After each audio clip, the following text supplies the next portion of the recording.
whether it meets your expectations or exceeds them or doesn't meet them at all. We really want to know about it. So I'll be coming around.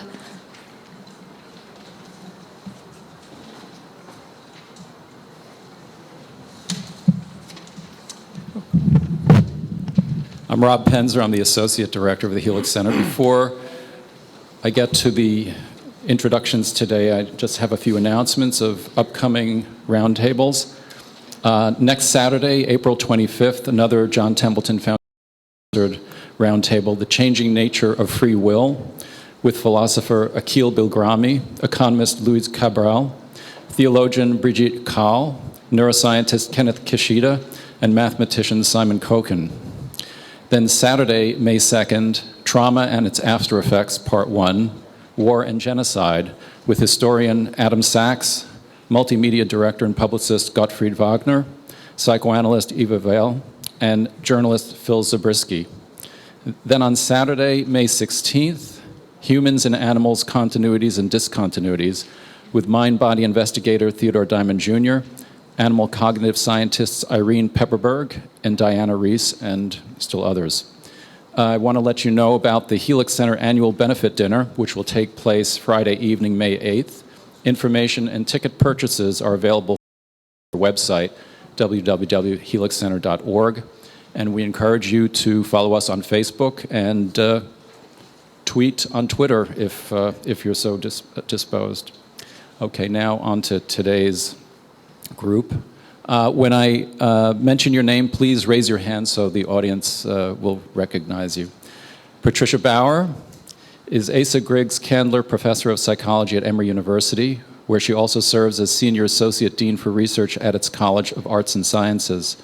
Her research on autobiographical memory and its development, and in particular the phenomenon of infantile or childhood amnesia, is the subject of her book, Remembering the Time of Our Lives, Memory in Infancy and Beyond, as well as author of numerous empirical articles. Throughout her career, her work has been funded by the Eunice Kennedy Shriver National Institute of Child Health and Human Development. She also currently directs an NIH predoctoral training grant on mechanisms of learning across development and species. Paul Harris is the Victor S. Thomas Professor of Education at Harvard University. His research is in the development of cognition, emotion, and imagination, reflected in his past books, Children and Emotion, and The Work of the Imagination. His most recent book, Trusting What You're Told, How Children Learn from Others, which received an Eleanor Maccabee Award from the American Psychological Association and the Book Award of the Cognitive Development Society, describes his current studies of how children learn about history, science, and religion on the basis of what trusted informants tell them. Regina Pally is a psychiatrist and psychoanalyst in private practice with a special interest in parents and couples. She has studied and written about neuroscience for mental health professionals and the lay public. In 2008, she founded the Center for Reflective Parenting, whose mission is to promote healthy child development by strengthening the bonds that children have with all those who care for them through an emphasis on reflective thinking. The current focus of her writing is reflective parenting in relationship to child development, brain development, and the parent-child relationship. Colin Phillips is professor and distinguished scholar teacher in the Department of Linguistics at the University of Maryland, where he directs the Language Science Center and is a of the Neuroscience and Cognitive Science program. He investigates the mental and neurocoding of language, children's effortless acquisition of language, and linguistic illusions. His research has investigated 15 languages, and he directs Langscape, an online portal for language diversity that combines interactive mapping with diverse resources for 6,400 languages. He is also an evangelist in science, a broadly interdisciplinary field that connects fundamental science with applications in education, technology, and health.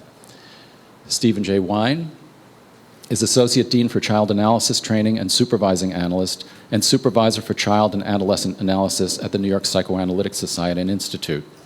In addition to his devotion to clinical practice, research, and teaching, he is a member of the Center for Advanced Psychoanalytic Studies. With the late Sidney Blatt, he co-authored The Assessment of Qualitative and Structural Dimensions of Object Relations, the Object Relations Inventory. He participated for 20 years in a multidisciplinary study group on learning disabilities. In 2008, the New York Psychoanalytic presented him with the Charles Brenner Teaching Award for outstanding contributions to psychoanalytic education. Paul Zielinski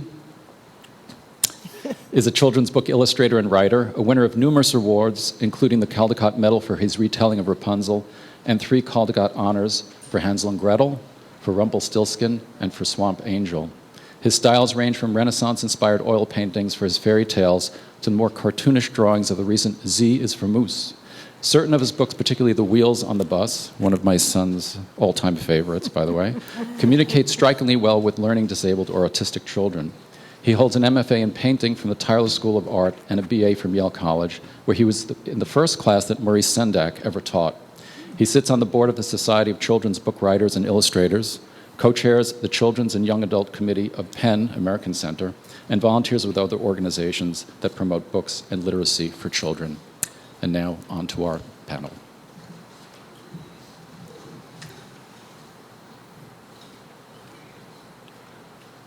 Well, I'm particularly glad to be here today on my own turf. I guess I'm the only one who's used to this building and this organization. But many years ago, Paul and I met. We were classmates in college, although we didn't know each other in college, but I knew his name because my children grew up on The Wheels of the Bus and Rumpelstiltskin. And they came to the reunion, and after Paul and I started talking in the Peabody Museum, where all the dinosaurs were, I asked my kids if they would like to meet him, because I figured they'd be so excited about the books and actually meeting the man who had done the illustration. And my daughter was, in fact, very excited because she said she had never met a living author before. That might be one illustration of the difference between children and adults' minds.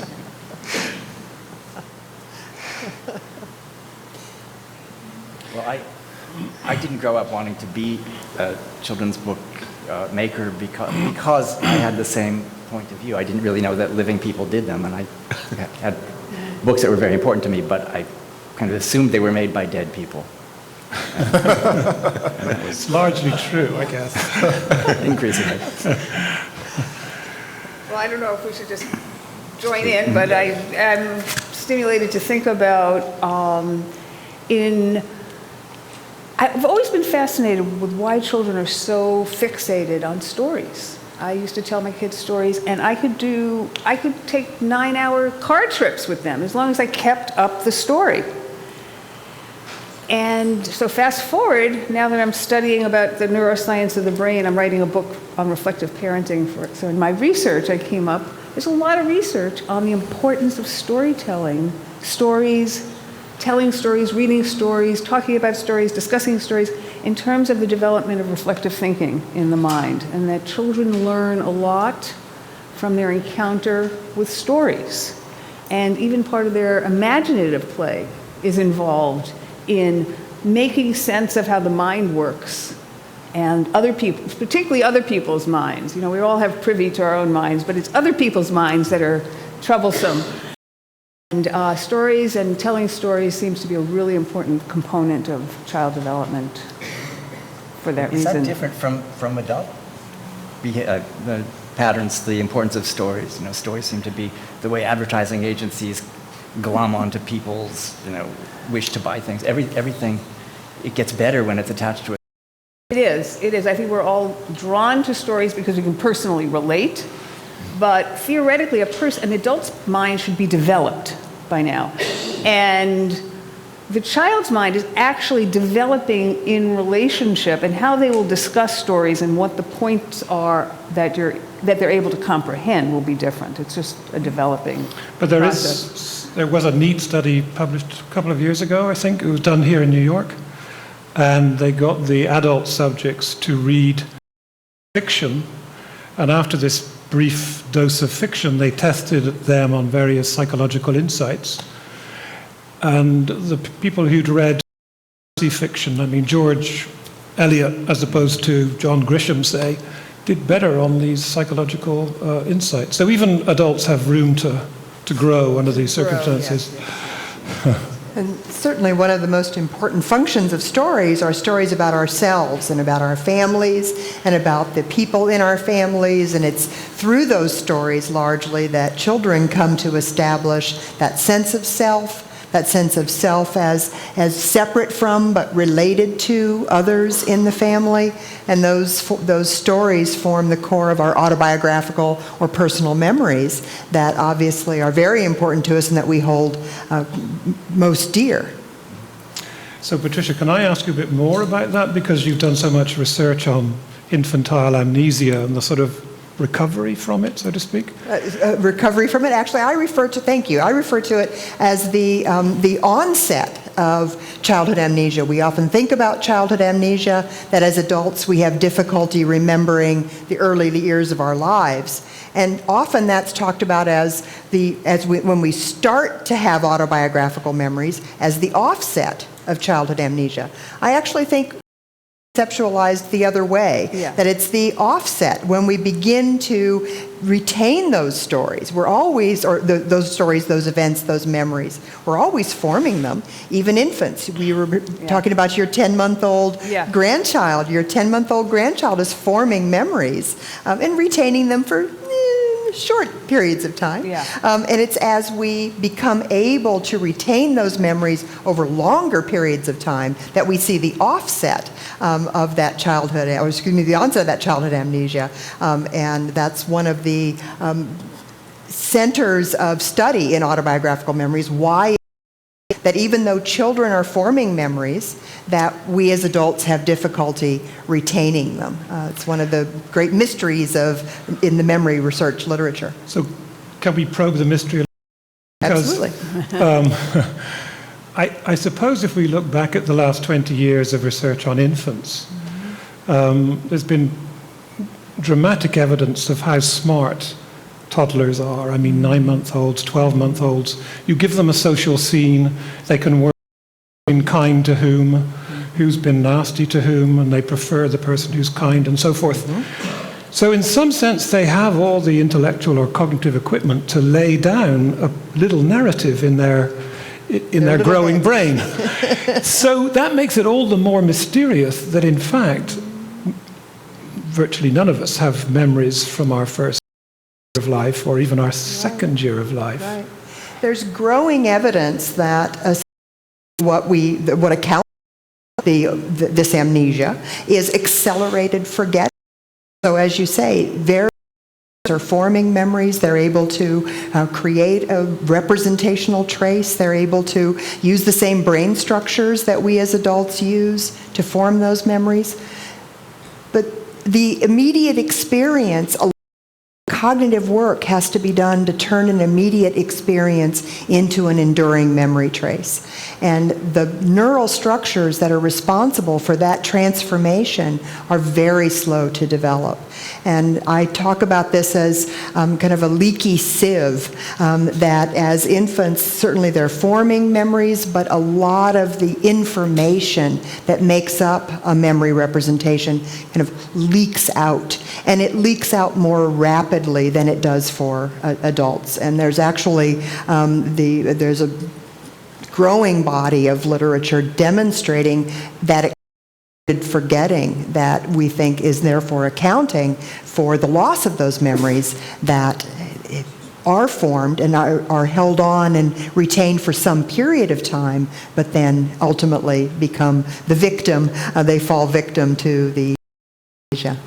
So what is it that ultimately clogs that sieve and makes sure that memories stick around? The holes get about this is the colander memory, that if you have lasagna noodles and you have a colander with big holes in it and you dump your lasagna noodles in, the water rushes out but the lasagna noodles stay in. But memories aren't like lasagna noodles. They're like orzo, those little tiny bits of pasta. And if you're going to make orzo and successfully hold on to it, you can't pour it into a colander with big holes. You have to pour it into one of those fine mesh nets. And what happens over the course of the development is that with neural changes, we trade in essentially our holy colanders for nets. Hold the So the way you're saying it there, it's suggesting that it's the container that is changing over time. But is it that the orzo is changing over time? The way I cook it, it gets more sticky and it doesn't go through. There you go. I actually think we're developing cheese sauce or something of that nature. So, the elements of orzo, infants are encoding the same bits and pieces of information, maybe not as many, as elaborated, and they don't have as much of the sticky stuff to hold it together. I wonder if this goes back to the point about the stories. Yes, which is, indeed. normally as adults, we're good at making a story out of our experiences. We can connect all of the different things going on. Life isn't as inherently structured as the story gives you, is something which has the narrative made more explicitly, and it has all those connections built in. At the earlier stage, is it the case that the pieces of the memories are there, but because it lacks the connections between them, because it lacks the narrative, that means that the individual pieces are more fragile? And I think that's, we have beautiful data to speak to exactly that the more coherent that story is, the longer that memory tends to live on, and less coherent memories that aren't where they're very well connected to each other, those are the ones that fall prey to forgetting particularly rapidly, and they're particularly vulnerable to that kind of forgetting. So the story is the cheese sauce, the story is the starch in the pasta grains, and that really does play a very critical role in maintenance of those events and stories. So, what role of language, though? So, I mean, by the time the child is 2.5, they're starting to tell these little stories, which is a kind of rehearsal, which is a kind of strengthening, right? Yes. Colin can certainly speak to that in terms of development. Yes, the children have, they can tell you who did what to whom, but that kind of reflection on the significance or the importance of that experience. So the fact that, this actor A did something to actor B can be encoded in a very elemental way, or it can be encoded with respect to how that impacted you as an individual and the impact it had on the actors and the meaning that has for the child's life. And I think that's what's critically missing in many respects in very young children. Right. Yeah. Children are quite precocious in the development of the form of language, but in understanding the uses that we put it to, that tends to be much more delayed. So they will say things that we put meaning into than they may do themselves. I think also there's a big part of this that has to do with learning or memory for what? What's the purpose? And the purpose of the infant, if I could put it that way, is to learn how to attach to that person who's going to be the reliable source of safety, comfort, soothing. Not just food, but the whole emotional, social interaction. It's the very first purpose, I say, of what's going on. Comes into the world really skilled at knowing how to do that, as long as there's an environment that engages the child in that way, right? So what you need to know and keep in memory is really only ultimately what's relevant to your life. And what isn't so relevant should be forgotten. I call it forgettery. There's memory and forgettery. And you need to forget. It's a good thing to forget what's not relevant. And because the brain, while it can hold on to millions of pieces of information, billions of pieces of information, it's still a limited place, and particularly conscious memory. How do we know though, at the moment? It's only sometimes in reflection, in thinking back, that you see the relevance. Well, that's actually yes, exactly. That's a really good point. We don't know in the beginning what's relevant, which is children are much, at least my understanding of it, is children are much more good at learning kind of generalities, and later on they learn more specifics. And so they need to hold on to those generalities to see what's going to apply in a specific situation. And you don't know. You have to be open-ended, and there's many potentials. Fairly specific fairly quickly. After all, by the time they're 10 or 11 months, they're attached to a particular person. That's 10 or 11 months. You're talking about up until that point, they're more into generalities. Yes, and I think in general, it takes a long time for a child to learn, there's the furry animal.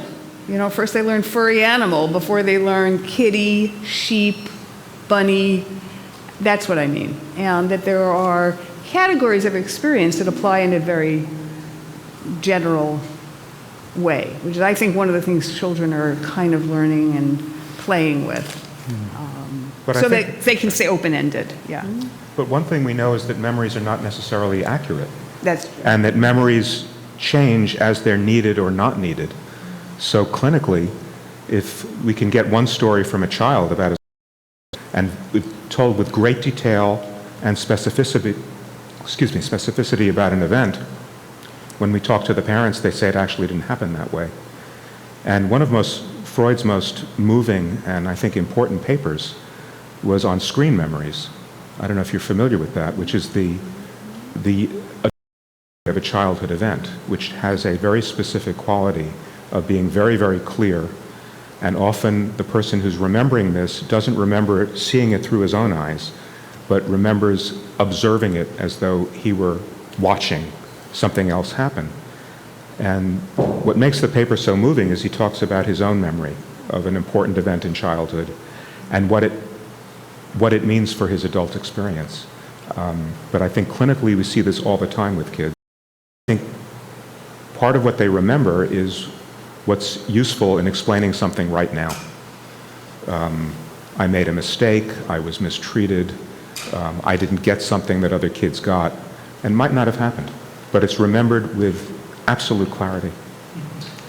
I think that one of the things that we find challenging is finding the expert who actually does really remember the event. And in our longitudinal studies with children, we also involve typically their mothers, because their mothers are bringing them into the laboratory each time and are willing to participate as a longitudinal participant. And one of the things that's very striking is the fragility of adults' memories as well. So sometimes I think we overestimate the extent to which the adult has the right answer, or the right perspective on the event, and sometimes it's the child whose memory may be more veridical. I was going to ask, what is it you really mean by memory? I asked the question because is it a kind of limited entity, or is it something that akin to experiences expressed in a variety of ways, not just... I think your microphone isn't Is not on. Mine certainly is. But you understand the point I'm trying to make. Well, that's a beautiful question. What do we mean by a memory, and what do we mean by an event? Meant my weekend trip to New York to participate in this wonderful discussion.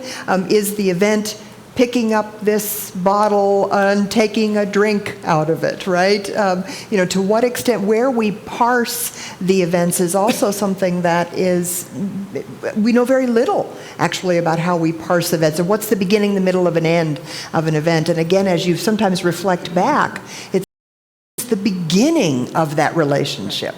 Here I encounter on the subway or something, but that it turns out that was the beginning of a, and we don't always know. Well, with children, that is a key part of what develops their mind. Those experiences, those events, are what is helping develop the mind of that particular child. So Absolutely. it must be, it can't be just limited entities that we can bring out of them. Well, I think the thing that is important is we know, even adults talk about memory of an event as if an event happened, or there was a specific event, or that everybody would see the event in the same way. And one of the signs of maturity, and we're going to talk about children, I like to think of it this way, one of the purposes of childhood is to learn how to become an adult. And so as an adult, probably the greatest sign of maturity of the adult mind is the capacity to realize everything is perspectival. I like to say beauty is in the eye of the beholder, and so is everything else. That everything is perspective. And the capacity to realize that your perspective is really only one perspective, and there's always somebody else's perspective. In this panel, we could take the same water bottle, I'm sure, and have, whatever number of people there are here, different perspective, or even the whole This is one of the things we're really teaching children, aren't we, is about a theory of mind. Thank you. Yes. I just feel like telling this thing about a memory that I had myself that was sort of like Freud's screen memory, I guess, that I was reading a Bob Bauer book to my then very young daughter, and came to a page. It was a page with Monkeyville, where all the monkeys were climbing rope ladders and living little houses in the trees. And I suddenly remembered this same page from when I was very young. It's not a memory that I remember going over and over again. It wasn't part of my life. It wasn't really an important thing. But I suddenly was seeing this thing that I had seen as a kid, and boy, was it different. I was seeing almost a double exposure of two different pictures on the same page. I was really very disappointed with the current one. There was so much detail and imagery in the other one. So, the memory, even memory of an image, I mean, it's a creative act. Yeah. It must have been important to you in some way you didn't realize. I loved And then it. the real thing wasn't so great. But to just take an ordinary example that everyone has been through, a kid will say he was screamed at by a teacher. Yes. And he still hears the reverberating screaming. If you actually hang around the school, I mean, the teacher won't tell the truth, obviously, so you can't ask. But if there's somebody else who happened to have been in the room, they can say the teacher was angry, but wasn't screaming. Or when it happens in your own house, we all know as parents we never scream. But what kids remember is screaming. They remember horrible violence where there was none. And I think this has to do with their conscience. It's not necessarily about cognitive structure.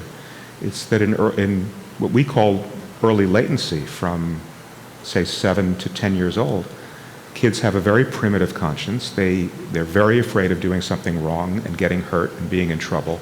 And they perceive the world so that every time they do something wrong, mom is going to kill me now. Mm-hmm. And on some level, they actually mean kill.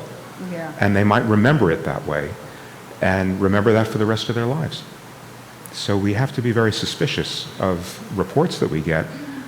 Of course, this is true with adults as well, but it's more true in different ways at different phases of child development, that what preoccupies a kid at a certain stage in life is going to influence what he or she actually experiences. We all know that. If we're in a terrible mood, if something horrible just happened to us, we perceive what someone else said. But it's much more true in kids because they have so much less structure. what about the reverse? I have a lot of people who have the opposite happen, where they're very upset about what happened to the kid in school. It wasn't fair what the teacher did. And you, the kid's vantage point, they don't care about it so much. It wasn't so bad. I assume you have that where the parent is more anxious, in a sense, than even the child is. Is that? Kid said it happens all the time. Yeah, It's not a big deal. Yeah, exactly. Yeah. You could also argue, though, that as we get older, we gain these structures. And if anything, those structures render us adults to distorting incoming information. Or at the very least, I don't think we're, in some sense, moving toward a steady state of objectivity. So you could imagine, for example, the same people listening to the same speech, but they have different political perspectives. I'm pretty sure they will have different memories of the speech, whereas if we took younger children who were less politically biased, they would probably be more uniform. So I don't think it's... You disagree? Go ahead. I think you never get to a stage of objectivity. There's no such thing. Right. But I think kids are more limited because they have more limited minds. Well, I'm saying the richness of our intellectual abilities can be seen as an advantage, but it can also be as a handicap, because it leads us to assimilate, distort, and reconstruct in ways that a child would be incapable of. So, to that extent, I wouldn't celebrate adulthood for greater objectivity. Far from it. Give me a child anytime in terms of objectivity. Well, you probably know more about this than I do about language, but I had been in this very large interdisciplinary group that met every week in my office for about 20 years, a group of people like this group talked about stuff like this. And there was a linguist there. They were telling me was that one of the reasons that children can learn language so much better than adults is because their minds are different. And kids are really into where's Waldo, basically. Children are tuned into what doesn't fit, what's different, because their brains are constantly preoccupied with regularities. That's why they like to repeat things over and over and over again. They're very tuned in to what's different. And they're more likely to be able to walk into a room and notice that something's different. And I think that may have something to do with why they may be more accurate. We've had so many experiences that our brains fill in things, that they haven't had those experiences. So we're less accurate often because our minds just fill in. We scan the room and we don't pay that much attention, and if we might not see that, your wife had a new haircut or whatever. Whereas a child will hone in on it because... That's what Temple Grandin talks about autistic people and animals having that quality. Yes. Well, I think that's something to keep in mind, is that's probably as much an individual difference as it is a developmental one. Mm-hmm. There's actually a reasonably large body of literature on children's memory for the atypical action or for something that belong in a room or have order as usual, and they are quite able to detect those aberrant or those discrepant events and experiences. So it may be that bringing up Temple is a very good example that it is probably as much an individual difference as it is a developmental one. Might we also be talking about the discrepancies between the cognitive capacities and the interpretations that either the adult or child makes based on emotional development? Can you repeat that? I was just saying that perhaps we're talking about the difference between the cognitive dimensions and the emotional ones in terms of the child's perceptual abilities, but what interpretations does the child bring to that based on their... So it's back to the story. Back to the story. Yes, indeed. But I think what Rob is saying, just to your point, where you say you prefer the child's, but the child's interpretation at the age of 2 of something, the child's interpretation of something may have no relationship to the actual occurrence. So when you say you will trust that more, I'm not sure. You say this from your point of view, of course. Yeah, of course I'm being slightly provocative, but... Just slightly. But it does seem to me, I would still like to defend the point that we shouldn't assume that there's a steady progress toward objectivity, even if we never meet it or get there. I would say there may be a steady progress away from objectivity as we gradually erect these elaborate ideologies and through which we filter what people are telling us. I think we see this when we're looking across cultures. So as adults, when we're encountering situations from another culture, it's very hard for us to interpret it in the way that people steeped in that culture will interpret it. That's something we see all the time, even within slightly different cultures that speak nominally the same language. You'll have the same expression will be taken to mean different things by different people. And it's very hard to overcome that. And so, consistent with what Paul's saying, children are less bound by that, but they may not be able to they're probably missing an awful lot that adults are putting in different ways. But the reason they're missing an awful lot is they don't understand a lot. Anyone who's studied cognitive development in children comes up with the same findings, that there's a steady change from a fantasy understanding of the world where there's no cause and effect, there's no sense of time, and the world revolves around me, to beginning to understand that there's a difference between wishing something is going to happen and having it happen, having a thought versus acting, and fantasy. You don't think so? No, I think that what you see in cognitive development these days is when you're looking at all the different individual pieces, Yeah. the evidence that all of those pieces are there, you can see that very, very early. And children are quite precocious, but the hard thing is putting them together into this narrative from a much more complex situations. What are the different motives going on? What are the different agents doing? The different pieces are all there very early. That's my read of. But what current about the findings. phenomenon that children will insist that something is true because they want it to be true, and it can't be? You know, which we don't consider kids who say that to be liars. You know, lying, you can only lie if you know the difference between what's true and what isn't. So at that point we say the child said something that isn't true, or the child took something that didn't belong to him. They have to be older before we can say the kid is a liar and a thief, right? And I don't quite know how to conceptualize this, but and I don't know how to sum up. But as Colin is saying, you know, all of the laboratory research, the empirical literature on infant development is really quite of one voice, that children have what will be referred to as, or infants have what will be referred to as a very sophisticated understanding of causality. Know that in order for this to cause this to move, they have to actually make contact with one another. And if this just comes and stops, and then this starts on its own, that's not a cause. So they have these understandings. Paul referred earlier to the perception of the helper versus the hinderer in these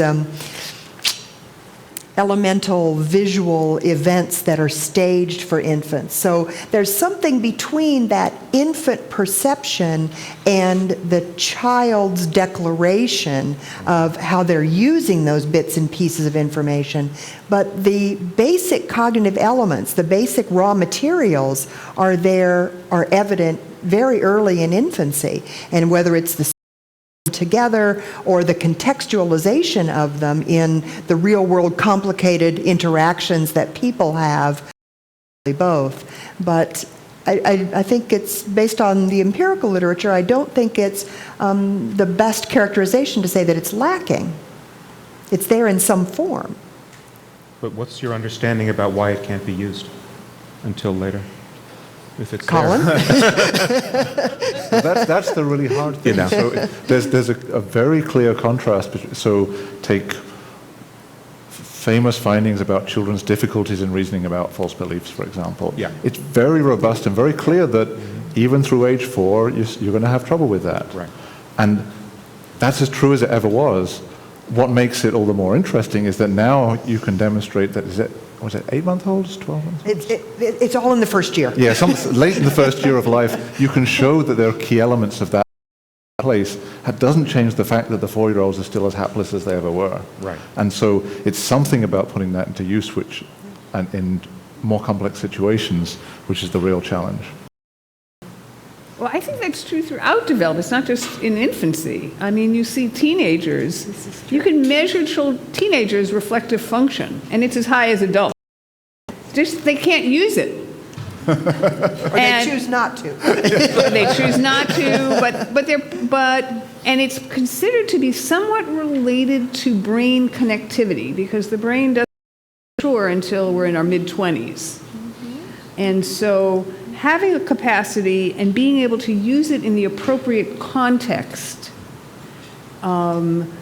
is different. And I think maybe that's a little bit like what you're talking about. Absolutely. Yeah. And that's why kids need so much scaffolding, because the parent provides help with the context of how and when to use whatever those skills are that they... Right. Being able to recognize that this is a situation where Rule 1 applies, and then being able to execute Rule 1. Both of those are important steps that kids aren't always taking. In children's books, for as long as there's been kind of an industry of children's books, there's been a controversy with with one side saying children should be exposed to the real world and things that are like their life, and other side saying there should be fantasy and beautiful, wonderful things, and there are these two arguments that don't ever, have a meeting point. But I saw a quote that E.B. White, who wrote, this was, I think, about when he wrote Stuart Little, about the little mouse who was born to human parents on 14th Street. And, and he said something like, little children jump over the fence that separates reality from make-believe like little springboks. He said the fence that will throw a librarian has nothing to change. It's nothing. That's a great. That's lovely. Well, I'm sympathetic with Stephen, though, because this, in reality, is what you see in kids. And whatever the discrepancy is between the research and the actuality, because this is really so much a part of what, well, certainly analysts are teaching kids who have real troubles with this, but I mean, obviously, this is also the role of the parent, is to help the child make those distinctions and well, one of the things we talk about is the difference between hot cognition and cold cognition. So hot cognition is in the moment when your sibling is stealing your toy, or you got caught with your hand in the cookie jar, you got caught lying, right? And that we may reason differently in that kind of a hot situation than we do in the laboratory, where everything else, every other possible source of variance is taken out. The room is draped in a black cloth so that the infant won't be turning her over here looking at the stimulus, right? The sound is controlled. Everything is controlled. And so part of it is that embeddedness in this rich world in which we live, and the complications that arise when you're not the only actor, when there are other actors and each one of them is contributing something. And I think it makes it, that alone makes it more challenging to bring out those pure rules, or that reasoning. Right. So that in that way, those types of experiments, they're like stories. So stories strip away a lot of the irrelevant stuff. What makes mystery movies hard is that they deliberately throw in lots of irrelevant stuff to throw you off. And life is more like that. And an experiment with a very young child, like a story, is something that pulls out all the distracting stuff. Mm-hmm. Absolutely. Can I ask a broader question? The two psychiatrists, psychoanalysts. So, I mean, if I look back over the last 20 or 30 years in developmental psychology and to some extent developmental psycholinguistics, you see an increasing acknowledgement, as we've been saying, of the really competent, the competence of the infant, whether it's with respect to the understanding of cause and effect or social relationships, or even good and evil. And so the sort of classic picture of the child being egocentric, confused about fantasy and reality, and only in the course of the preschool years conquering that naivety.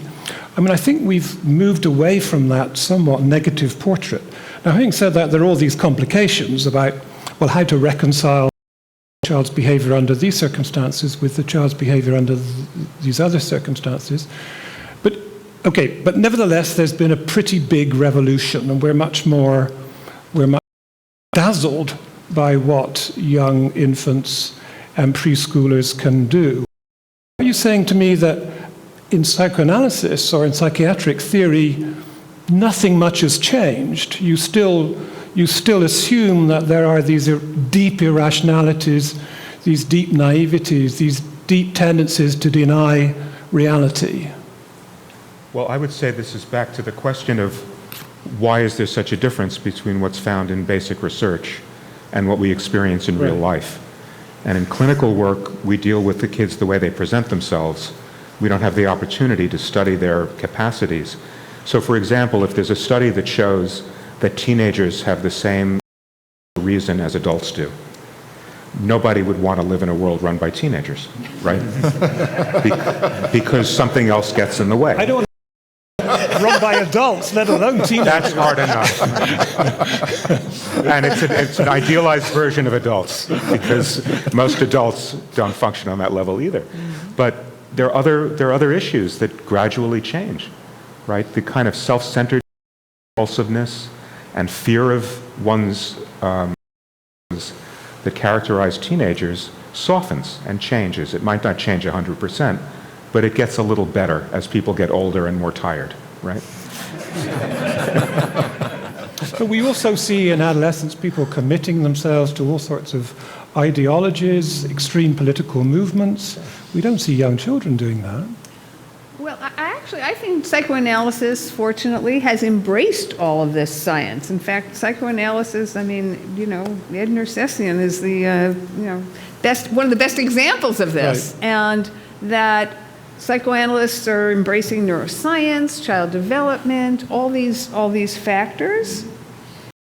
In the environment of real parents helping real kids, you discover that children have these just really different ways of thinking about the world, and they need help with it.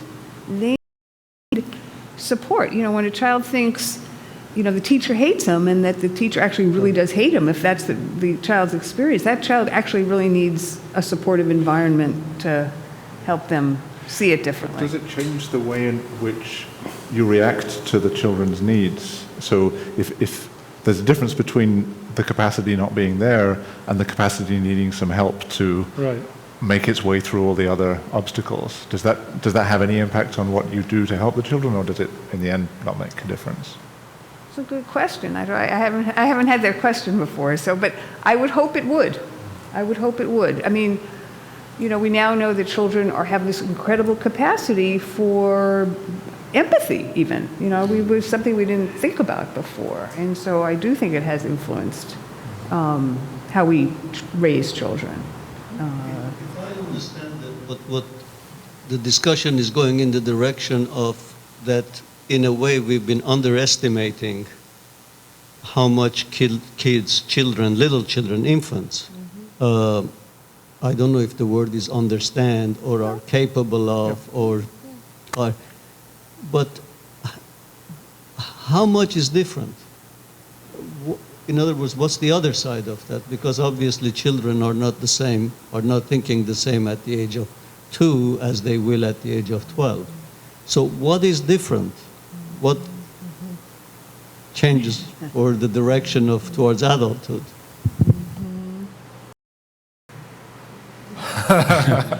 We could all retire if we knew the answer to that, I think. Certainly one of the things that's changing, this is not to say that this is the only thing that's changing, right? But one of the things that's changing is that with development, we become experts in more and more areas. We learn more content.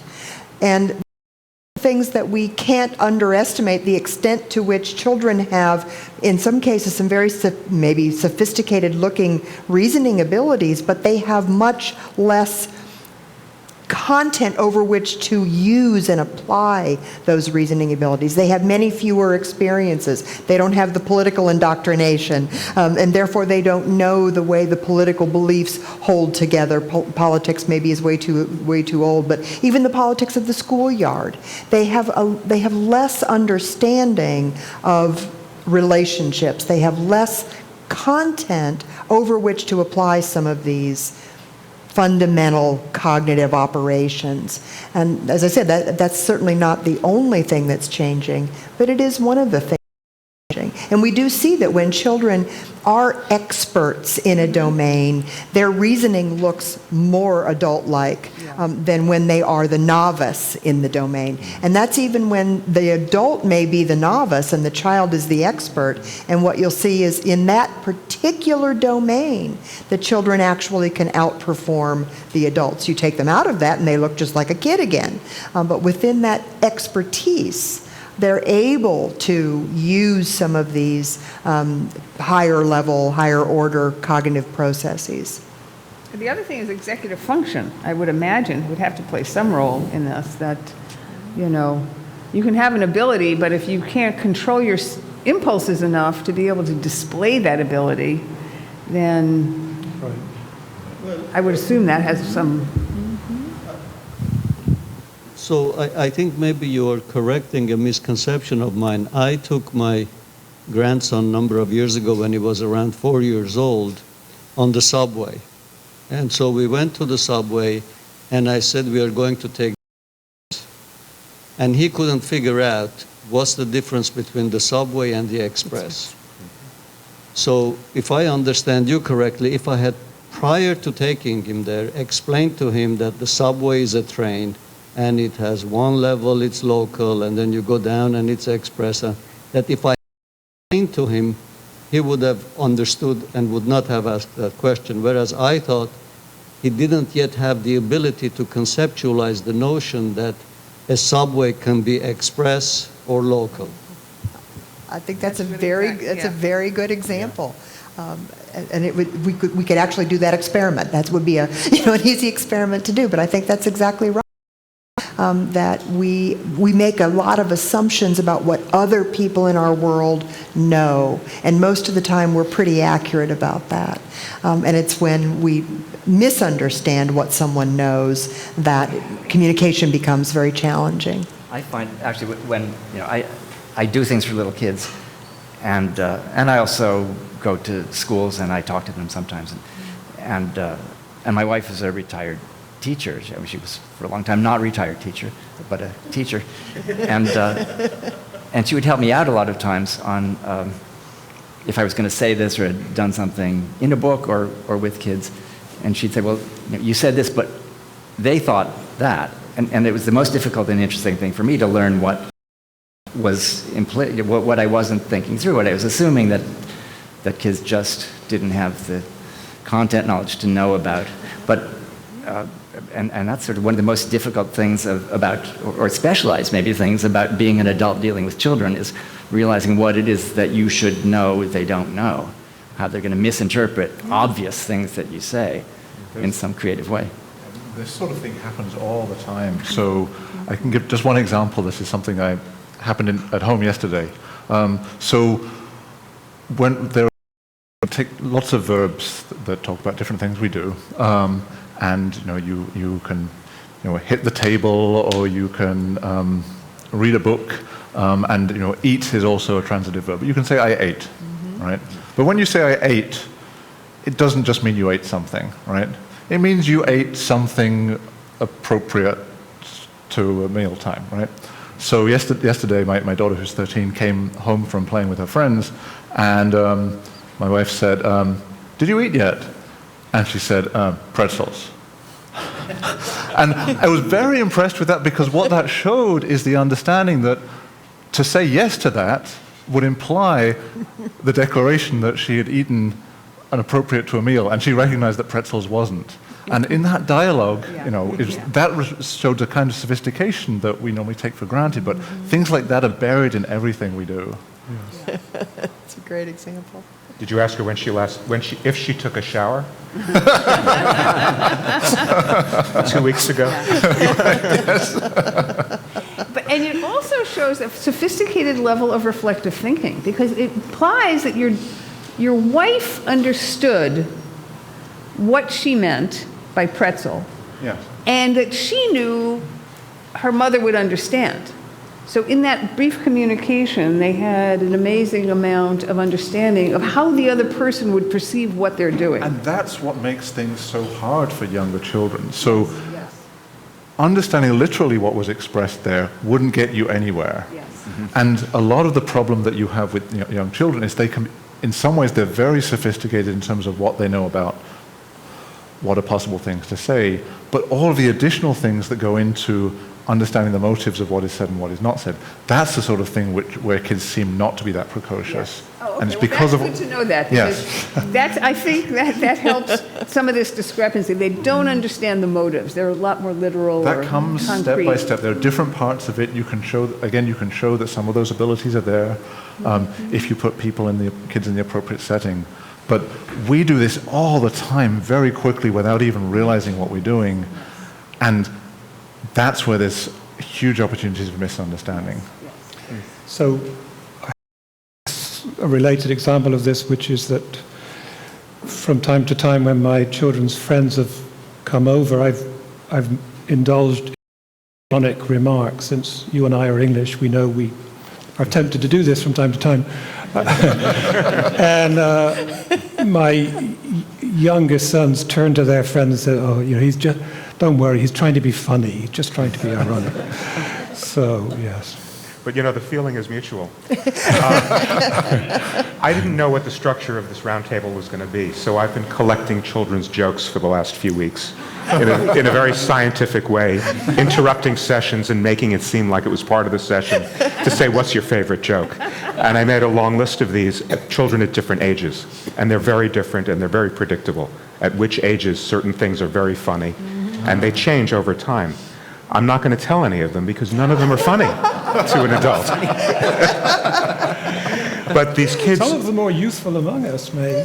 Well, the idea that there could be a premise that there's somebody named Ha Ha Ha standing next to his friend whose name is Oh Shut Up, and another friend saying Who cares, and a policeman just happens to interview them, is not something that I would ever tell at a cocktail party. I think it's funny. There we go. Yeah. What about language development? What can you say about language? Sure. What about language? What about it? It's very rich. A lot of things happen very quickly. Children have figured out, by the time they're 12 months of age, they've figured out the sound system of their language. They're very good at distinguishing languages. They're acquiring a vocabulary. By the time they're age 3, they've figured out most of the word order properties of the language. They have a vocabulary in the hundreds. When they're age 5, they're outperforming technologies that Google and Apple have spent billions on. And yet, putting that to use in complex interactive situations, that's the thing that's hard. So what we find, it's interesting often when you look at kids who are delayed, children's language development seems to be ahead of much of the rest of their cognitive development, in the sense that a lot of the things that count as cognitively sophisticated develop later than things that count as linguistically sophisticated. So you can look at some populations, so rare but very interesting cases, the syndrome known as Williams syndrome, right? Yeah. Which for a long time they were thought to be severely cognitively impaired, precocious. It turns out that's not really true on closer inspection. Really, their language is more or less consistent with the rest of their cognitive development in most respects. It's just that language development is so accelerated that if you put it in the context of cognitive delay, you still look linguistically quite good. Although going back to what you were saying earlier, is it fair to say that even if the grammar and the semantics is rich and complicated, the pragmatics takes a lot longer to be mastered? I think that's a clear consensus on where things are right now, is the things which involve relatively formal routines. Children have got that quite very well. Things involving building a large vocabulary, things involved in building literal interpretations, they're great. But the pragmatics, which plays such a role in what we do most of the time, that takes a long while, because in order to learn the pragmatics, you need an awful lot of other things.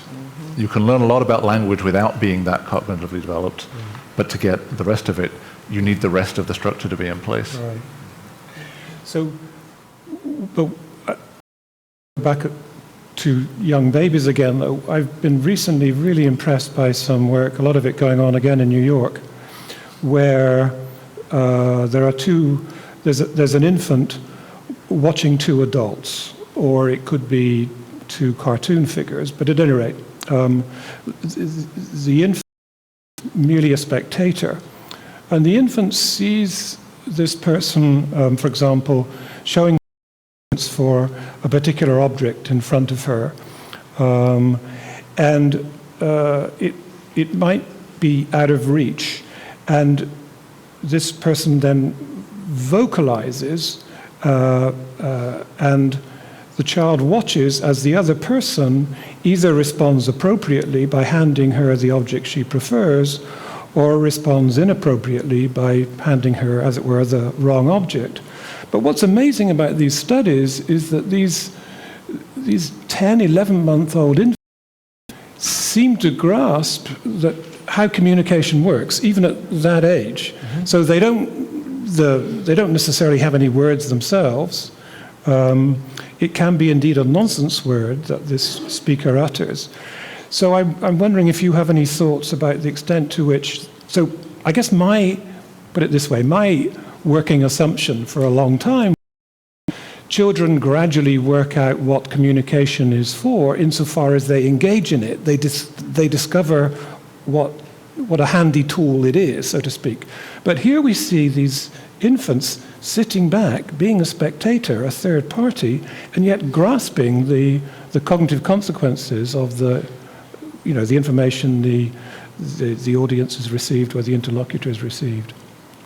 Right, yeah. So I mean, I think this is another situation where we're seeing that when stripped down to the bare minimum, there's a capacity that's there. So maybe it's even at the pragmatic level where kids are most delayed, the ingredients of that are in place. Right. I think we need to be a little bit cautious about how we interpret some of these findings about the young babies 10 to 12 months of age, because what is generally shown there is some degree of sensitivity in this carefully designed task. Yeah, so they're not behaving randomly, so there's something there. Sure. The way that then gets presented is, kids can do this. Right. And that's a little bit of an overextension. And then, as we know from people who are dealing with kids in real situations, kids really can't do it, and they can't do it for much longer. So, even there, some of the things that they need are already in place, but making effective use of those tools is such a knowledge-intensive task that it's going to be very hard to do that in practical situations for a long while after. Mm-hmm, mm-hmm.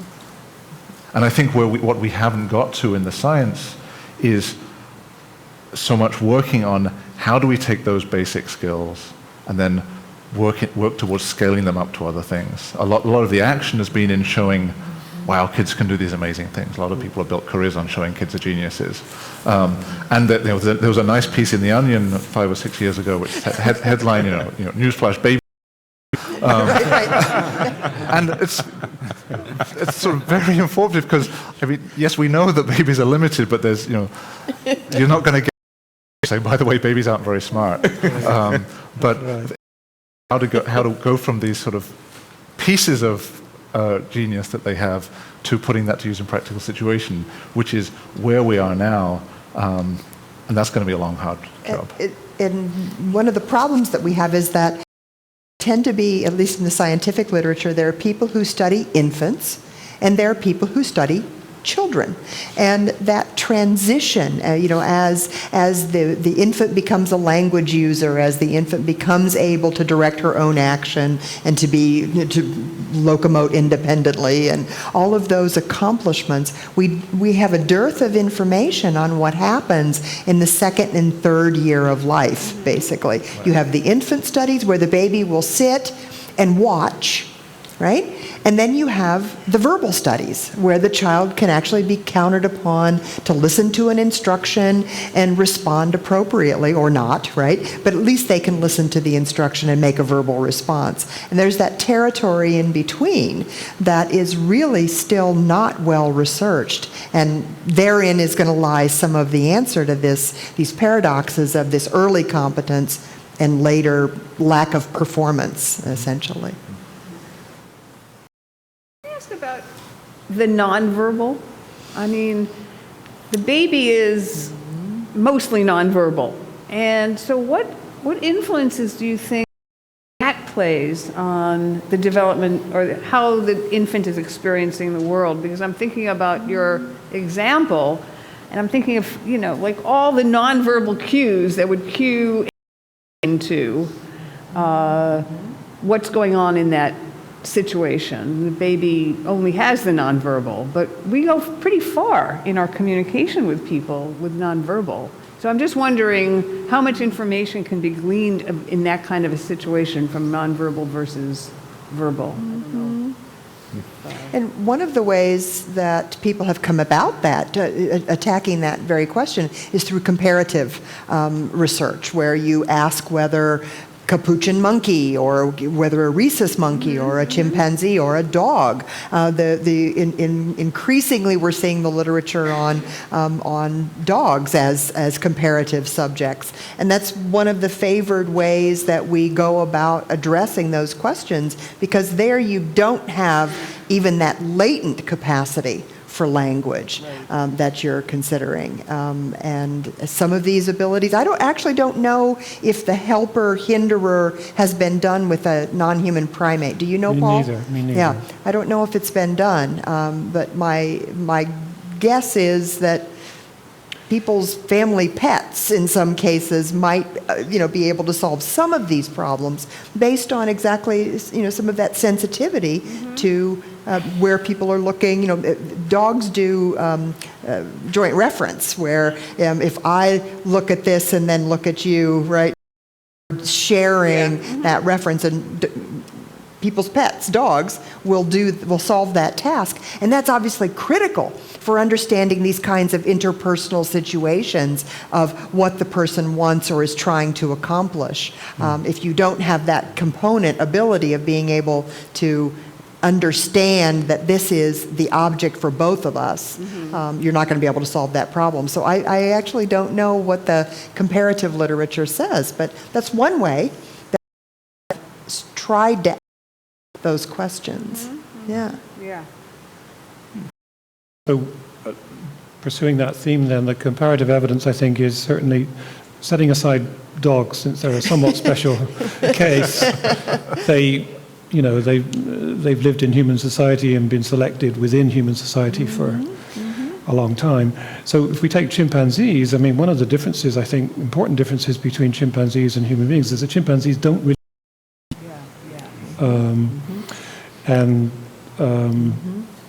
point, I mean, in some sense you could argue that pointing is the very first stepping stone to ordinary communication among human beings, because you can, as you were saying, use pointing to converge on the same object, or to call somebody's attention to something, or even sometimes to ask a kind of question. I mean, you can point to something in an interrogative fashion. I think it's the beginning of, at least, whether the baby has the capacity before pointing or not, but at least the first demonstration that the baby shows us, that they have some... Baby points. What? Sorry, not just the baby points. The baby points, the mother points, but that they are each pointing about something that's in their mind. They have an intention, they've seen something, and then they have an intention to share what they've seen. I mean, that's my understanding. It's the simplest story. It's the simplest story. Okay, yeah. It's organizing the experience that's around you and saying, Yeah. okay, it's about this. Yes, it's about this, right. And I want you to pay attention to what the aboutness is for me. I mean, I think that's the joint part. Yeah. So there's some fascinating work published recently on cross-cultural variation in pointing. So they did a study in China, the Netherlands, and a Mayan community in South America.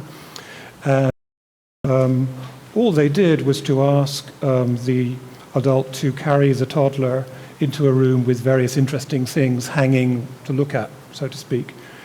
And they looked at the frequency with which the infant pointed to these items, or indeed the caregiver pointed to these items. And the most active pointers were the Chinese caregivers, followed by the Dutch, followed by the Mayans. So I don't know whether these were dedicated grandparents with one particular grandchild to focus all their attention on, but at any rate, they were up and running, so to speak, earlier than the Dutch and than the Mayan group. Does it correspond to any observable difference in how the children develop? Well, it does. So there's good evidence that early pointers build their vocabulary more rapidly. So there's a headline there. Excuse me? There's a headline there. Yeah, the Chinese are ahead of us, right? Point to your infant. Oh, God. All the early vocabulary developers are better pointers. Or that early vocabularies Yeah. are better pointers. Right. Although, so we'll know soon, because a colleague of ours is carrying out an intervention study where she's encouraging mothers to point more. And so we'll see whether that has a knock-on effect with respect to later language development. Yeah. So little books for very, very young children are often, wordless books are supposed to be for the youngest children, which it just seems to be appropriate to this discussion. You don't get wordless books for older people very much. And yet, I mean, there is language in the stories they tell. I mean, maybe these books are designed so that people will, use language to read the books to children, but they do go through them and find thing. And also the very youngest board books that are made for children, they tend to discourage there being too much story in them, and often they're just this thing, then this thing, then this thing. Maybe the final thing has some ironic relation to the rest of them, probably so that the parent can have some relief by the end of this, of these 7, 8 things. But I just thought maybe that's something to throw in there. Interesting. Yeah. Can children, do they tell the stories without the picture, I mean, without words? Without words, yeah. Well, although if this research on, spotting helpers and hinderers is correct, the idea is that you could have a little figure pushing somebody up the mountain on one page and having a smile of on the next page, and in some sense, the implication is the infant would be understanding it, and then you could have a villain who comes along and pushes them both back down again. And so anyway, it's possible that these publishers are underestimating the story comprehending capacities of 1-year-olds. I don't know. And we all understand facial expressions from very early, don't we? Yes. Yes. But what we know is that babies differentiate facial Yes, expressions. yes. It's actually been very difficult to get evidence that they actually understand them. So from a very young age, babies will look preferentially at a happy face as opposed to a frowning face or an angry face. But it's really not necessarily clear that they understand the implication behind that. Are you saying that it may be that it's likely that they don't, or that we just can't figure out a way to talk to them so that they can explain it adequately? We've been very clever about asking the questions, and I think we still don't know that they really understand the implications of those emotions. Until they are about 9 months of age, there it's very, very clear that they're understanding a wary look on an adult's face or a happy, smiling face. They'll approach things, a novel object. If I smile at the baby will come and approach that. If I do this and look very afraid, the approach the object or across the room, or this can also be done with other people. So if I make an angry face at you or something and there's a baby, then she will not befriend you. Whereas but at 9 months, it's very clear. Earlier than that, it's much less clear. But even this evidence is sort of black and white. I mean, black and white in the sense that the baby thinks, oh, this is an approachable person or an approachable object, or let me stay away. So it's not very differentiated, this emotional lexicon. Right. That's true. Right. Of course, there's some people who never learn to do that. Well, that's true. Right. There are some And people who never they're a do. clinical, and they don't recognize facial expressions, or they don't know how to interpret them, and they verbally how to figure it out. And so that raises an interesting question, because if you look at a lot of emotion research in psychology, it's been hung up on facial expressions, in my opinion, rather too narrowly. So I could imagine a person who did have that facial problem, so to speak, but nevertheless, setting aside, had a pretty good conceptual understanding of what particular emotions were like, their consequences, and so on and so forth. Or is that not the case, that you have to have that decoding ability in order to build up the conceptual It understanding. might be an intellectual understanding, but it can't be used in real life. And they have to be taught how to use it, which is something that going back to over and over again in this discussion, that Yes. the capacities can be identified, but then the question is, why aren't they put to use more naturally? There are kids and adults who always get it wrong. And it's a very dangerous thing if you don't know whether someone's angry at you or whether someone's cheating you. Right. Can they pick it up through other cues? They have to be taught. It doesn't come naturally. But is it that can they be taught to get it through faces? People try to do it. I don't know how successful it is. Do these expressions appear on their faces? Somebody They have says- facial Yeah, expressions, so but they can't read they just other can't people's. remember the association even on their own face. No, it's a disability. It's true of many autistic children. Well, this is And- where that whole mirror neuron system kind of becomes relevant, that we have this system of matching. We match particularly facial expressions, but we match behaviors. And the matching system happens right from birth, pretty much, where, when the mother makes a kind of pursing of her lips, the baby will match that.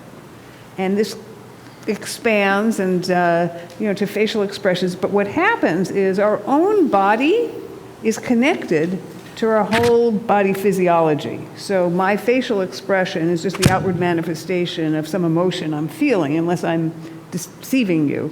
And so that body physiology is connected to that facial expression. And the brain seems to be wired to match those facial expressions in others. So theoretically, at least, you're having some physiologic inner experience when you have that facial expression. And when my body matches that in you, it starts to activate my body physiology, and that's how you transmit to me in some way that you're having that feeling, then I know you're having that feeling, and it's the beginning of learning about the connection between the face and the body and the emotion and the feeling. And people with autism have some kind of impairments in their mirror neuron. We lack some of that linkage. And other disabilities as well. And other disabilities. It's not Right. just autism, No, but no, autism no, is the no. sort of clearest example of that. Yeah. When my first son was born, being a developmental psychologist, within 2 minutes, I tried a little experiment, which was to stick out my tongue. Yeah. And he thought about it, but then he did stick out his tongue, but then I panicked because he wouldn't put his tongue back in again. You've broken him. Psychoanalysis would cure it eventually. Did you have any other kids later? He eventually did, I may say. But going back to your point, I would hesitate to say that we always figure out the meaning of somebody's facial expression by resonating in some sense to it. It seems to me we could also have, I would be tempted to say we would want to understand that somebody was angry without necessarily feeling some minimal anger ourselves, or ditto for sadness or fears. And here's some good evidence.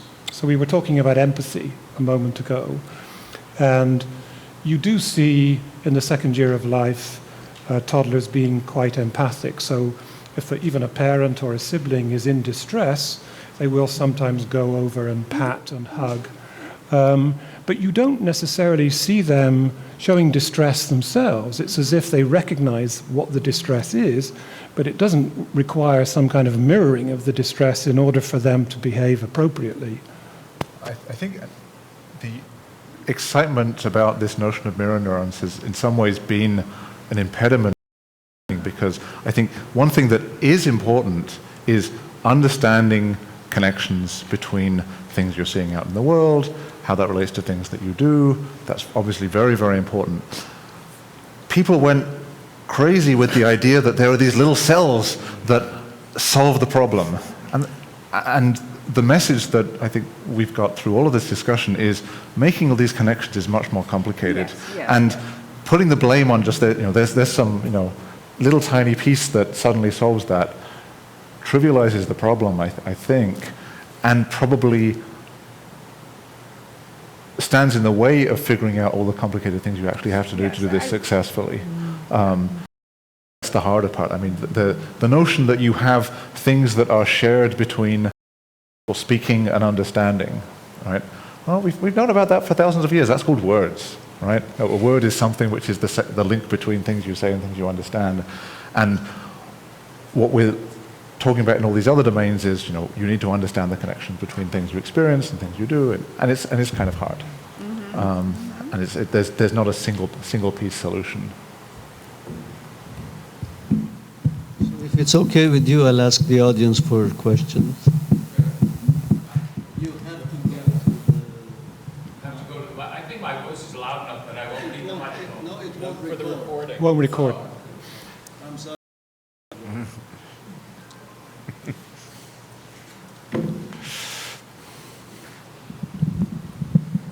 It's going to turn out not to be worthy of having come up here to use the microphone. So I'd better think of something really significant to say now that I'm standing here. I've been a teacher for 52 years in the same school, so students have memories of me that go back more than half a century. And I'm often stopped in the deli or on the subway by a student who will say to me, "I'll never forget the day that you," and I stop them and I say, "Before you recall this memory to me, was I crazy that day or did I say something significant?" Only once did a student say, "I'll never forget the day that you stood me up in front of the class and embarrassed me." And that was a student of 52 years ago, and she'd been waiting 52 years to see me in the alley. Most of the other times, I've come out pretty good. But I have occasion to speak to teachers, especially graduate students in schools of education, and I tell them, you get a group of students in your room, they close the door, they let you alone with them for 40 minutes, and you are creating memories that can live a lifetime.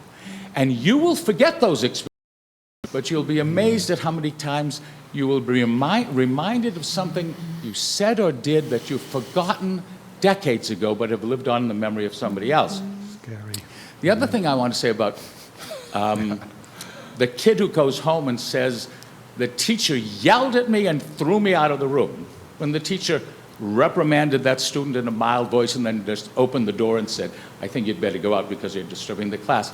Isn't it to the students, the child's advantage, not so much to remember the experience that way, but to relate it with that exaggeration, because it then paints the picture of the student as an innocent victim of a crazy monster of a teacher and takes the emphasis off what the kid did to, "I'm the victim of this brutal monster."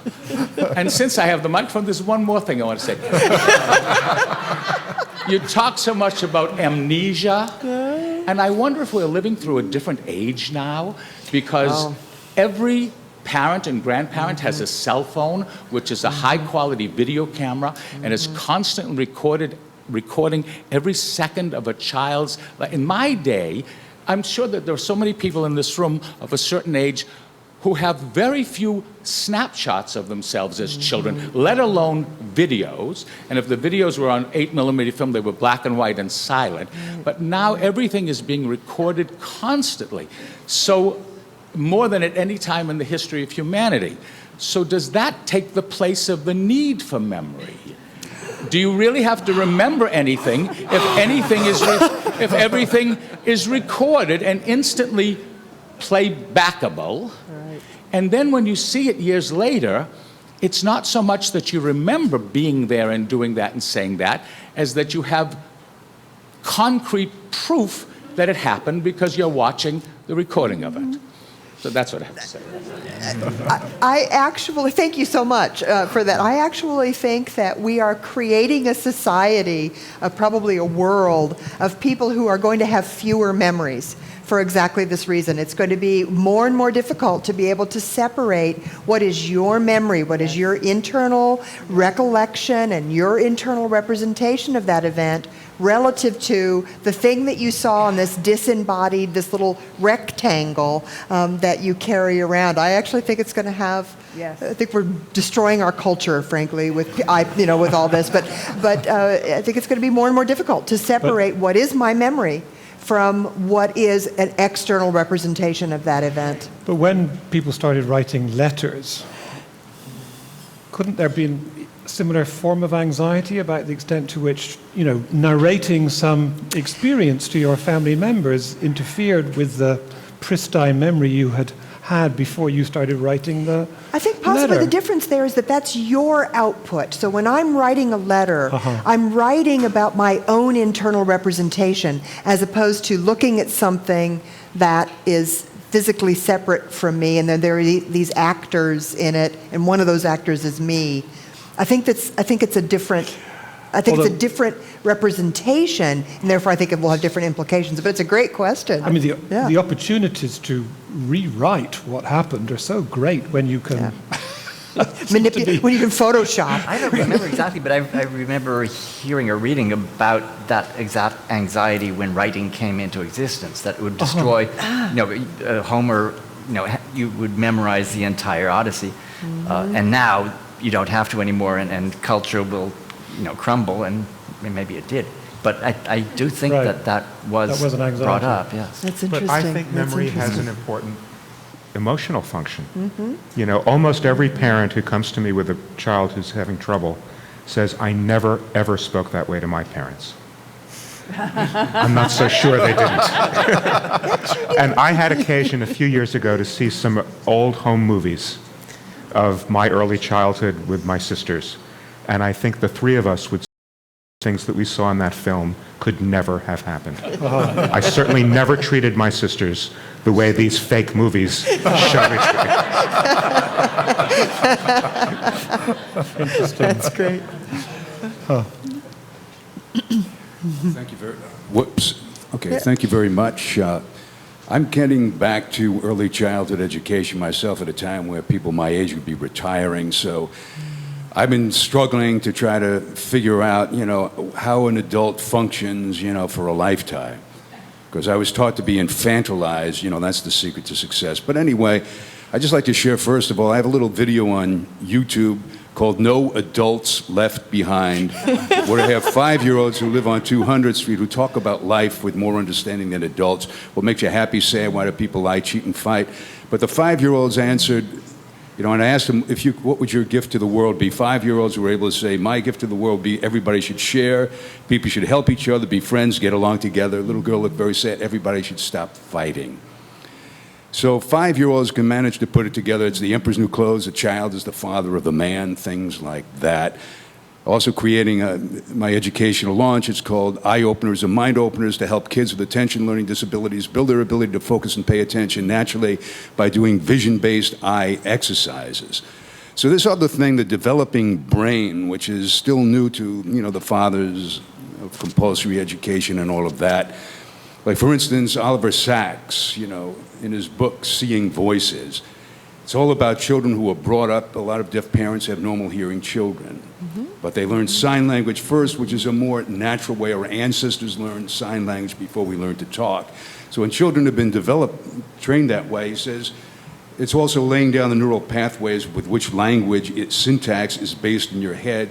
And 4-year-olds are outperforming high school students in spatial relationship tests. So it's the natural way the brain is put together. And then somebody, who Alice Miller is, right? She said, emotion attaches meaning to experience, the drama of the gifted child. Without an emotion, nothing means anything. So hardly anything. We're saying that you cannot literally create any meaning or sense without adding emotion to the situation. And with the vision-based work that I'm doing, believe it or not, in a state of nature, our brains evolve. You can't see without moving your eyes. So a human brain is capable of being aware of 7 streams of awareness simultaneously. Because ironically, when we read and write all our lives, we lock up our eyes on static letters, don't move our eyes, and we dumb down our awareness by almost 600 to 700%. So 7, when you hear some of these things, that we're talking about a 7-point awareness, and that this focus on reading and writing, because our had no idea what the brain was capable of doing. I mean, Descartes literally thought the brain was a place in your head where sperm was stored. I mean, that's the father of enlightenment, how But anyway, when you hear some of these things about human potentiality, this 4-year-olds outperforming high school students, 7-point awareness, and maybe a responsibility that people like you who know understanding might have a certain responsibility to bring some of these ideas into compulsory everyday education besides STEM and STEAM and core, you know. Okay.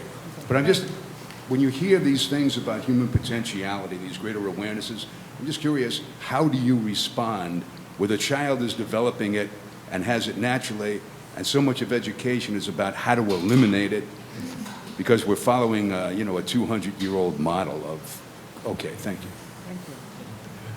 Well, I actually think I work with schools a lot, and I have to say, I think some of these ideas are really getting incorporated into schools. Maybe not some of the struggling public schools so much, but there's a lot of private schools. Charter schools are popping up all over in Los Angeles, anyhow, and are incorporating that children have an enormous capacity for learning if you follow their lead, if you let them learn what interests them. And the other thing that really seems to enhance learning is being able to actively participate in the learning process. So instead of just, and I think some of this is even happening in the public schools in Los Angeles, instead of just teaching chemistry, the kids are really engaging in active learning. And so I think a lot of the ideas about what is enhancing learning for kids is actually being incorporated. I don't think we're as stuck as you are presenting it.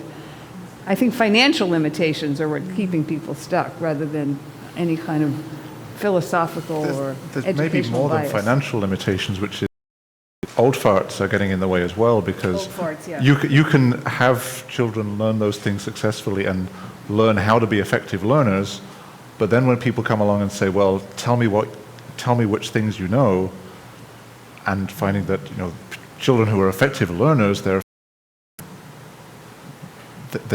equipped to acquire new information effectively, to discover new things throughout life, if they don't meet certain expectations that were established. Like tests, like facts, right? Like things you can Google. Then they're deemed to be failing. Yeah. Right?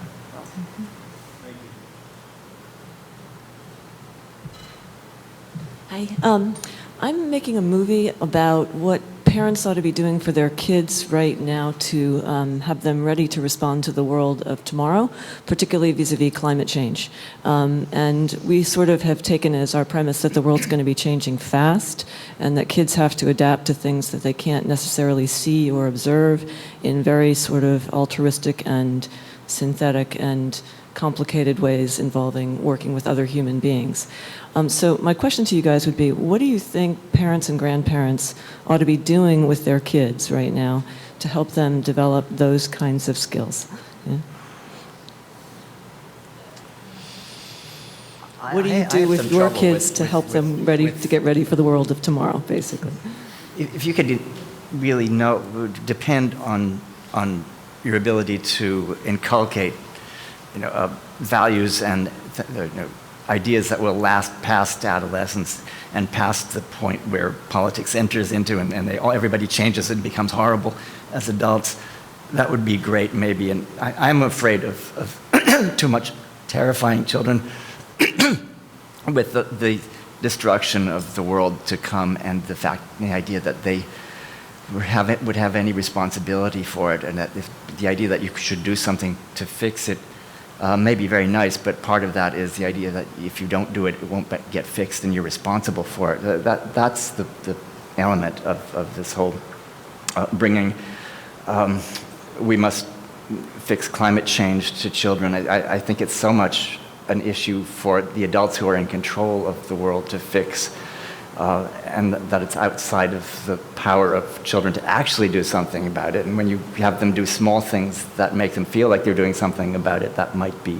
nice, but to me that doesn't really answer it. It's a really good question, because I think the parent cares about, whether it be what religion I'd like my child to have, or for me it was wanting my children to read, be good readers. And this is a value. I think the best thing for parents to do is be that way themselves. I don't think we can teach someone else what to believe. Belief is so personal. You're going to really fail if you try to teach someone too much what to believe, if you put too much emphasis on it. But if you portray the belief yourself as an adult and show the values you have as a person in your actions and how you interact with the world, children they absorb and internalize a lot of these things. And I think that's the best way, rather than try to inculcate, be it yourself. Be authentically that way yourself. I think that would be the most successful way. So for adults to do the things that adults can do. And adults can do, right. And the children are participating in that family. If I could just ask you to bear with me for one more second, though. You talked about hot cognition and cold cognition. So let's say you've inculcated these values, moral courage, standing up for things that you believe in, working with other people, et cetera. Are there particular things that help people in moments of hot cognition keep their heads, particular psychological skills? Oh, interesting. Well, one of the ones that was, it's a great question, and one of the things that was alluded to earlier was executive function, which is this ability to stop and think. Inhibit an action that you were maybe just going to reach out, right? And stopping and thinking about the consequences of your action and reflecting on that action. And although famously adolescence is the period of time during which we, quote, develop executive function, those skills are developing beginning in infancy. Deferring gratification, right? Being able to wait a minute to get a bigger treat as opposed to taking a small treat immediately. That's developing very early on, and that's a very powerful cognitive skill that applies in social situations, in cognitive situations, in school settings, in all kinds of interpersonal situations, and that ability is something that we can help children develop and appreciate, and to be more reflective. And that may be something that, and that works even in these hot cognition domains. Absolutely. Just going back to your comment, I think this is an area where I would like to stop and think. That's to say, part of me wants to say, yes, you're right, that childhood is a kind of protected space, and that adults may have created for future generations shouldn't weigh too heavily upon them. But part of me also wants to say that, maybe we could sometimes underestimate children that way. That's to say, you can educate their thinking about the long-term future and indeed the deep past. We don't need to assume that they live, so to speak, in the here and now all the time. I think we would but I'm torn, because I can see that it could be burdensome. But in some ways it could also be liberating if one were to give children the sense that, we're part of a species. I mean, put it this way. Children growing up in the United States will be exposed to a considerable amount of American history. And it's not a very comprehensive history at that. It's mostly a history of heroism. Well, you could argue that a broader picture, both looking backwards and looking forwards, would actually be more valuable than that particular curriculum. So anyway, all that to say, I have some sympathy with the idea that we might think about just how much we could expand the child's horizon temporally. I think a lot of that's already being done. I mean, I don't think that American history now is just about heroism and about how we are always saving the world and better than everyone else. In the schools my kids have gone to, they're taught that when Columbus discovered America, it wasn't such a good thing for the people here. And there's a lot of discussion about that. And I think it's the same thing with climate change. My father, the world wasn't as a kid. He grew up in the 1930s, right? There have always been terrible problems. And we try to teach kids what they're ready to absorb. It has to be different at every stage of development. So I think the easiest thing is to live what you believe in, and kids will pick up what they can. But every child is going to have to deal with sex sooner or later. And we don't teach them, we don't give sex education in kindergarten, and we don't wait till they're in high school. I mean, they're taught at their own capacity to take in what they can take in. And I think whether it's sex or racism or the nuclear threat or taxes, kids have to learn at a certain age. The reason I say how to pay your taxes is because I had a kid come in and his chief complaint was he was something like 7 or 8 years old and he didn't know how to drive a car or pay his taxes yet. And the idea that that can come later, that he shouldn't worry that he doesn't know how to do it now, was foreign to him. So I don't think we should be scaring kids with things that they're not ready to absorb, but that doesn't mean we can't adjust what we talk about to where they are cognitively and emotionally. I think this circles back to the origins of our discussion about storytelling, because it's in and retelling of the childhood stories that children gain a capacity for trial action and understanding the world. When you were talking about Stuart Little, I was thinking back to my encounter with it and how much it meant to me when I was a little boy, that here was this little mouse who couldn't be like a big adult and yet was able eventually to go out into the world in his toy car. And this is what stories for children help them a future. So I don't know that we necessarily have to be doctrinaire about the kinds of stories, but if we tell enough stories, it covers a lot of ground in anticipation Stories will form. Whether you try to tell them or not, Yes, they will yes. form. Yes. Everything can become a story. Yes.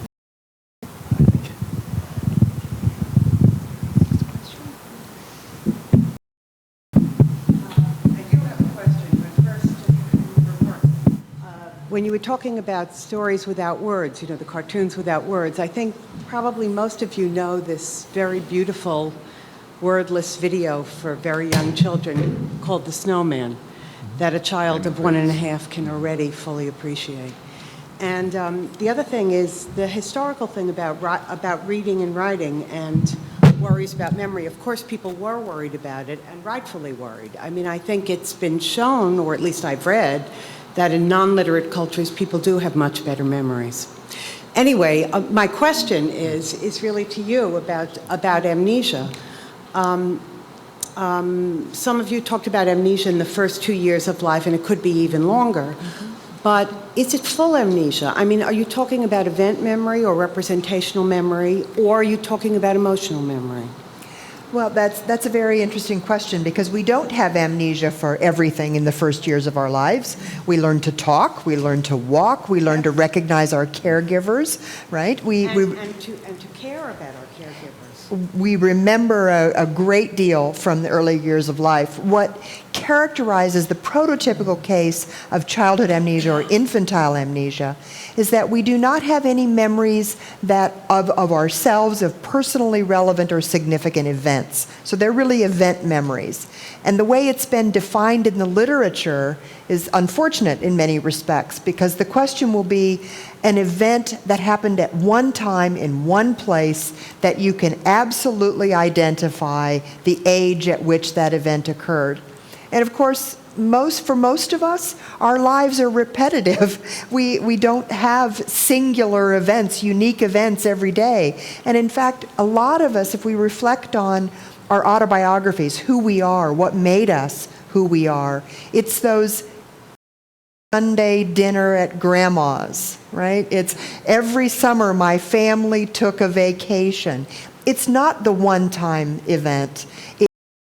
It's the fabric of our lives are these repeated events of the same people over and over.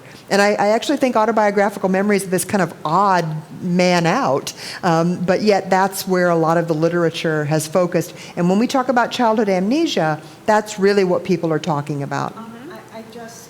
One thing Could you get closer to the One thing that microphone? comes to mind is I witnessed this once, a child who was separated from a nanny at the age of 1. After a very long lapse of time when the nanny returned, not only recognized the nanny, but pushed his mother away to be with the nanny. So that's a very strong emotional memory, and that was formed by the age of 1. Right. It's interesting that this childhood amnesia is very, very well documented phenomenon. In an audience of this size, we absolutely would replicate the finding that the average age of earliest memory is between 3 and 4. What we would also replicate is that at least one person would have an event from at least the second year of life, and at least one person would say, my early isn't until I'm 8 or 9 years old. So we have this enormous individual difference. And I think it's one of the few areas in which we have such a pronounced individual difference. Is it related to the age at which language develops? Thus far, not proven to be the case, and I think that's because language always, if you're a typically developing child, language develops between 1 and 3 years of age, so there's not enough variability. It is related to a lot of interesting things. It's related to birth status. Individuals who were first born tend to have earliest memories. Women tend to have memories from earlier in life than men, is another.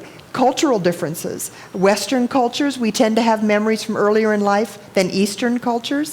So there are all kinds of really interesting individual differences. I have a daughter my daughter started speaking with a little bit of an impediment, and you couldn't understand anything she says. She says she remembers this, trying to communicate with... It's so interesting. It was obviously something that was, and that happened more than once. Right? Yes. That was an ongoing event, ongoing struggle for her. Yeah, that's really interesting. But there sort of was language, but it wasn't our language. But it's not your language, yeah. That's really interesting. You've given me a lot of ideas, a lot of questions, including what is memory, which you asked, and then you left. It's like, what is memory? What is a memory? Thank you for mentioning this at the alumni research.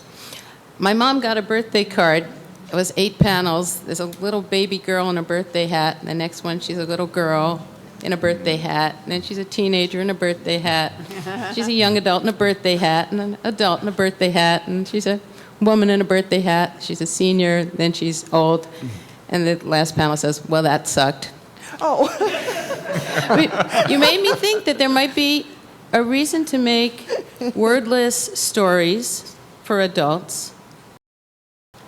Thank you. And it just, this panel, it just reminded me of a lot of things. I can't say that I remember anything you said. I'm thinking about my own memory. If I call home and somebody asks, I'll say, well, this one had rosy cheeks. He talked about Stuart Little. This guy didn't tell us the joke. He didn't tell us the other jokes. She had a scarf. He had a warm voice. He's the illustrator. It's all being videoed. You'll be fine. You don't have to remember a thing. I'm talking about the limits of my own memory. I'm staring at this orange chair, and when I close my eyes, I don't have any orange chair in my mind. And maybe you do. You're an illustrator. It just makes me wonder what memories are. And when you talk about the stories that people tell, I think that they do preserve our lives, but I also think they pickle our lives. People tell the stories in the same way, and maybe it happened differently, or there's some other part of it that you didn't see, and then you keep hearing the story the same way, and I think it might obliterate some of the truth of what happened. And so when kids are closing their eyes, or when kids are remembering things, or when kids are thinking things, that's tremendously exciting. And I don't spend a lot of time around kids, but what I know about kids is that their minds are near adult minds a lot, right? It's not that the kids just have their life. And I wish that as a kid, other people, I think you said, to take advantage of the way a kid thinks and the way a kid's mind works, rather than trying to turn it in, make it work a different way to be in school. Well. I noticed that if I had been in school and anybody had been trying to teach me something and I'd been able to sit on a bouncy ball and learn it, that I could have learned it better, because I am, or with music, or with dancing, or with play acting, or improvisation. And I just hope that there are opportunities for, we're not just studying kids' minds, but that we're open to magnificence of what's possible, and not just trying to train it up to be something smaller and more uniform. Thank you. Thank you. I love the little description that stories can pickle people's lives. Yes. That's great. Hi. Some can. So I have two what I hope to be concise questions for you. The first question is in terms of amnesia, of autobiographical memory. Is there any evidence that that manifests in dreams? In dreams? In dreams. I personally just find that sometimes I have dreams of, sort of, what I could see very conceivably, being, in the, the body of an infant, and and sort of operating paradigm. And so that's question number one. And question number two is in terms of, you were talking about the interpretation of facial expression, and I wonder about the other side of that. Is there any research in, essentially does a deficiency in the ability to make facial expression exist? And if not, if that's considered to be sort of an innately human thing, then what are the implications for that for communication, for the development of communication? Yeah, I don't know. I think our experts are here. Well, in terms of amnesia, I mean, I'm thinking that what Patricia already said was that we do retain certain aspects of memory. It may not be specific events in time, but it could be things like just your sense of your body. And I could imagine something like that you could retain something like that. So I think, and if they're in the dreams, how are we? That's my. I think dreams are very, very significant, but I think of them more in terms of being what it means to you about the dream, rather than it being a representation or replica of something that literally happened. I guess my question is sort of the distinction between being able to sort of call upon at will a narrative of something that's happened, as opposed to having that be embedded sort of implicitly in the subconscious in a way that would manifest in a dream but not in real life. I actually think that is what Patricia was trying to distinguish between this episodic, explicit kind of memory versus more implicit forms of memory that have more to do with emotion and behavior and nonverbal experience. Yeah. I'd also say a dream is just a thought you have when you're asleep. And it's not, people throughout history, starting certainly with the Bible and Joseph, have liked to believe that dreams are special communications. And what makes dreams different from ordinary daydreams or thoughts that you have or fantasies that you have is that you're asleep when you have them. So the kind of thinking that you do when you're asleep is different from the kind of thinking you do when you're awake. It's more visual. Things don't always make sense. Things happen that aren't real. And all of those things can happen in a daydream too, but you're pretty clear that that's going on while you're doing it.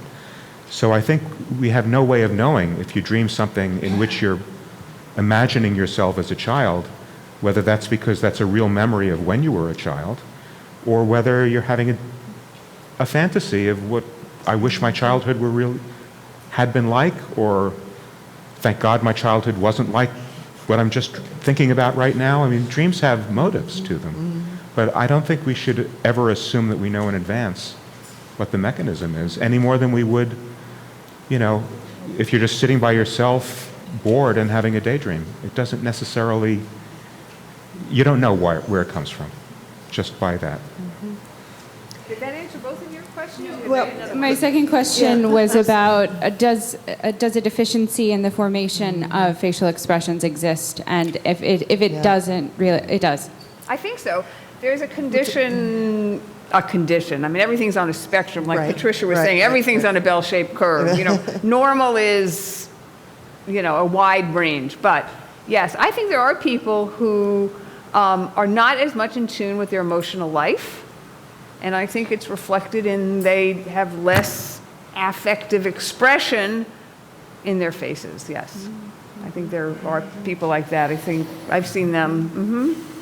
And does that then manifest in also sort of mirror neuron problems? Like, they cannot manifest expressions to mirror other people, therefore they have, less of a conception I of what don't other think anyone has actually studied that, but one of the, a lot of what we have to understand about ourselves as people is the impact we have on other people.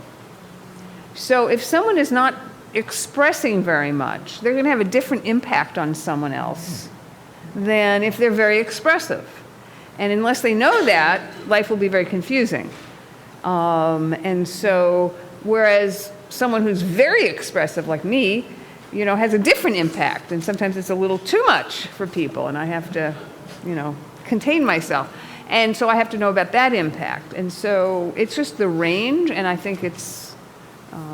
But I'm nervous about assuming that somebody who is not so expressive lacks some inner emotional life. I mean, the British are worried about that.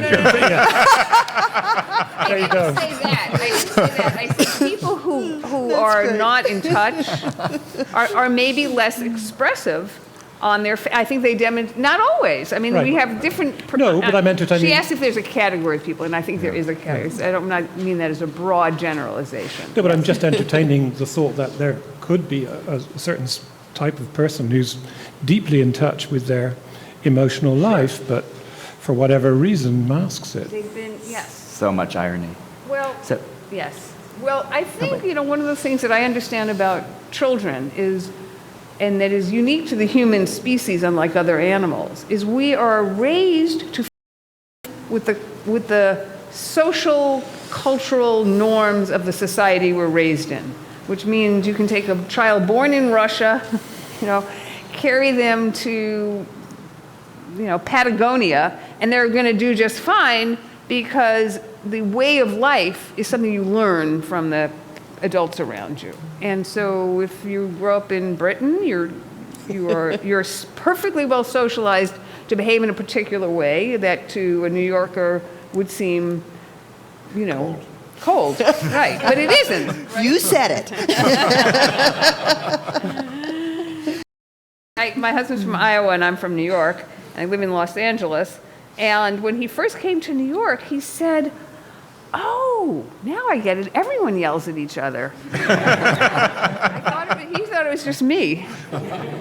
But there's something of an emotional two-way street, isn't there? And if you spend your day smiling, just the fact that your smile muscles are turned on does have, from what I've read, not that I do it, but so I presume that if your muscles don't work and your face won't express, maybe you would have a harder time emotionally feeling the things that you would otherwise. But two observations from the talk that I wonder if you guys would comment on. The first is essentially, I guess you've been talking about declarative memory and have not really been that explicit about that during the discussion. No pun intended. And declarative memory is about conscious, recollection, as opposed to all the other kinds of memory which have been kind of mixed in, having to do with skill, acquisition, stuff like that, which is not necessarily conscious. And consciousness is very selective, so for the most part, consciousness serves in terms of expectation. And when we see situations which are beyond our expectation, we switch from our habit system to a more conscious system because we're attempting to adjust our model to these surprising circumstances and update our model and integrate this new experience. So I wonder if maybe you guys could comment on that.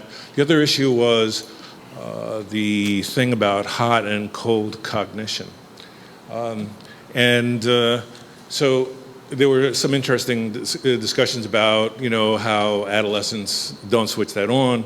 And so, I always recall this 12-year-old that sat next to me in a bus, and she said, "Excuse me, sir, is this seat not taken?" And she spoke to me like an adult. And I just had to ask her a whole bunch of questions. And she lived on a cattle ranch in Northern California where she had learned to ride when she was 7, and she had her own horses. Her father took her out hunting. She learned how to shoot a gun by the age of 9. She was a sharpshooter. And she told me about one time when she had to stay in the woods because a cougar was circling around, and she climbed a tree and fell asleep. And what I'm trying to say is that, there hasn't been much of a discussion of other cultures. And other cultures have a lot of demands, and when we were, a couple hundred years ago, by the time you were 12 or 14, you had a lot of expectations put on you, and your brain had done that flip from being mostly, reflexive and imitative to starting to be more prefrontal and being able to, adjust to those expectations and demands. So cultural issues as well as biological issues work together in turning those systems on. And I wonder if you might comment on those things. That's a great observation. Of course, those of us who study brain development, we often we do it from a brain-centric perspective, right? We talk about the impact of brain development on behavior, but of course, the environment and behavior impact brain development. So your observation about, over evolutionary time, it's entirely likely that we have somewhat slowed down the development of, the maturation and the development of the prefrontal cortex because we aren't making those demands on our adolescence. We have this extended period of adolescence. So it's not it's not a coincidence, but it does work both ways, and you're absolutely right to point that out, that we can't just talk about brain development and its impact on behavior. We also have to think about the demands and the situations in which the individual and the culture, right, places the individuals, and that does impact the extent to which, or the speed at which and the extent to which we are seeing development. So that's an excellent observation. The issue of declarative, or the explicit conscious memory, that's what we can bring into the laboratory. That's what we can bring into the session, except through other probing techniques that you can study. But certainly from the standpoint of laboratory science, that's the focus. And when we think about autobiographical or personal memories, defined in terms of these consciously accessible memories. So the category is limited to that 5% of our lives that we spent being consciously aware. Most of our behavior is determined outside of our awareness. So they're both very good observations. Though for people in my world, almost everything we're studying is things that people are not consciously aware of. So you use language all the time, you're not conscious how you're doing it, and it's almost declarative is the last thing we deal with. Okay, well, one more. I wonder if you could comment on two things that I recall reading somewhere. One was something in one of the Malcolm Gladwell books about, I think, a fellow by the name of Erickson, who had categorized all the muscles in the face to talk about what they were thinking emotionally. And in fact, I remember one thing that he said in there was when I think Erickson was, or whoever it was watching the Democratic convention, and he saw Clinton, and he said, "Peck's bad boy," just from the muscular expressions. So I wonder if you could comment about that. And secondly, something I remember reading a long time ago, sometimes where we can't articulate a feeling, it might be something that we absorbed as an infant where we couldn't speak, but yet we still had that feeling. So just either I'd like to hear. Eckert is Eckert. Ekman. Thank you, Ekman. Paul Ekman. Need 3 brains to remember. There we go. That's right. Locally stupid units, right? We managed Paul Ekman, and it is an exquisite categorization scheme that is 277 points I think, on the face. I don't know the scheme, so I've never labored to learn it, but absolutely where you can characterize every muscle in the face and those that are associated with positive expressions, negative expressions, and the like. So, and I won't comment about Clinton. He does, I mean, just a cautious word about Ekman. He's in part sold this research as a way of analyzing the extent to which people are misleading you. And so the security agencies in the United States, for example, have funded quite a lot of his research on the grounds that it will help them figure out who is telling the truth and who is lying. And I think psychologists, experimental psychologists, would be much more nervous about the claim that he tends to make, which is that he can distinguish truth tellers from liars. It turns out to be very difficult. He claims a certain success, but anyway, I just want to insert a question mark there. Into that, yeah, absolutely. Our last question. Okay. My question is about like the stories that children are told, like, and especially like fairy tales. I mean, it seems to me that like, you know, the Walt Disney version of, say, Snow White or Cinderella is very different from like the Grimm's, you know, Grimm's fairy tales, you know, and how that kind of affects, even like in the story of like Cinderella, well, now you have like a more feminist kind of perspective on what, like, you know, Cinderella or Snow White is. So how kind of culture evolves and... I guess I should respond. That's yours.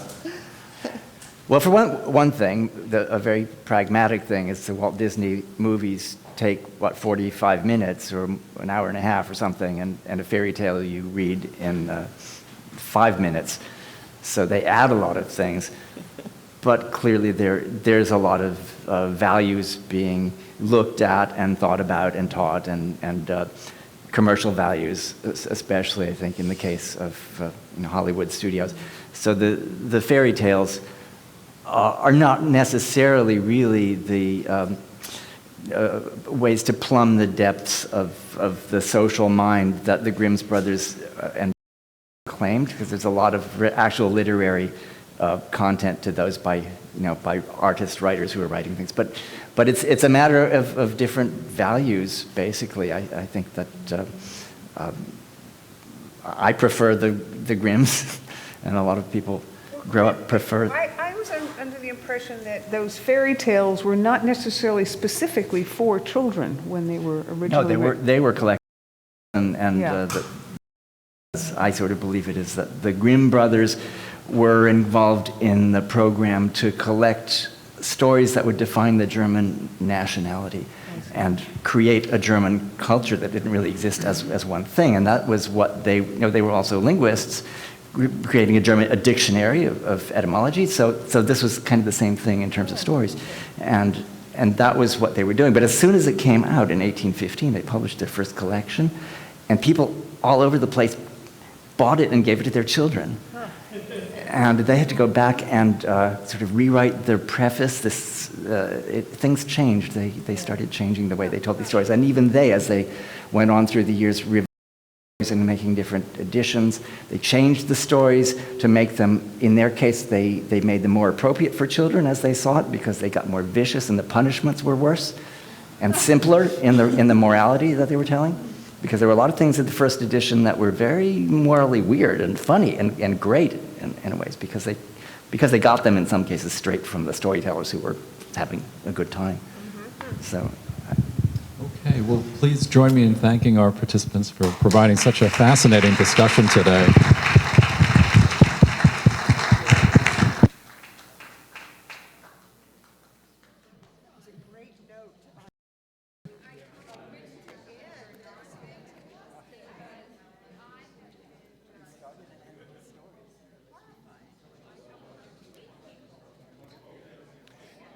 So, Colin, are you able to come to dinner? Yes. Oh, good. Yes. Good. Be nice. Yeah. Are you here alone, or is your wife I'm here here? alone, yeah. Just took the train up this morning. Okay. Oh, yes. Yes. Otherwise, the whole conversation would be blown out. that.